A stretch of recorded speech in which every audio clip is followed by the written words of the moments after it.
Assalomu alaykum hurmatli kuzatuvchilar. Bugun sizlar bilan tezkor avia. Bugun Namangandan uchadigan O'zbekiston havo yo'llarini reyslari bilan tanishtirib o'taman.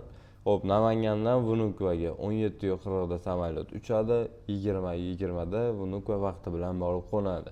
Bagajlisi 2.800.000, bez bagaj 2.600.000 chiqadi. Xo'p, keyingisi Namangandan Sverdlovskiyga bo'ladi. Uchish vaqti ertalab 7:05 da uchadi.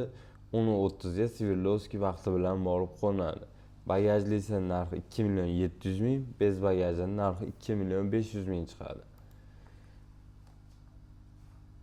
Xo'p, keyingisi Namangandan Sochiga bo'ladi. Uchish vaqti 5:20 da samolyot uchadi, 7:30 ga Sochi vaqti bilan borib qo'nadi.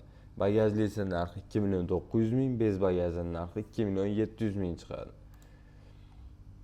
Keyingisi Namangandan Piterga bo'ladi. Uchish vaqti Namangandan 10:05 da samolyot uchadi, 13:25 ga Piter vaqti bilan borib qo'nadi. 3.600.000 bagajli, 3.400.000 bez bagaj chiqadi.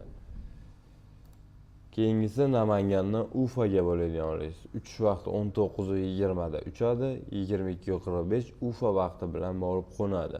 2.300.000 bagajlisi, 2.100.000 bez bagaji. Masalaga tanishtirib o'tdim. Ekrandagi nomerlarga aloqaga chiqa olasizlar. WhatsApp, Telegram'i bor. Masofalaring uzoq bo'lsa, через onlayn qilib ham yozib beraveramiz. Manzilimiz Farg'ona shahar, Tojmahalla ro'parasida. Keyingi safar qaysi reyslarda tanishtirishimiz, qaysi reyslar sizlarga qiziq bo'lsa, shu videoda kommentariyasiga yozib ketinglar. Keyingi safar albatta olib chiqib tanishtiramiz.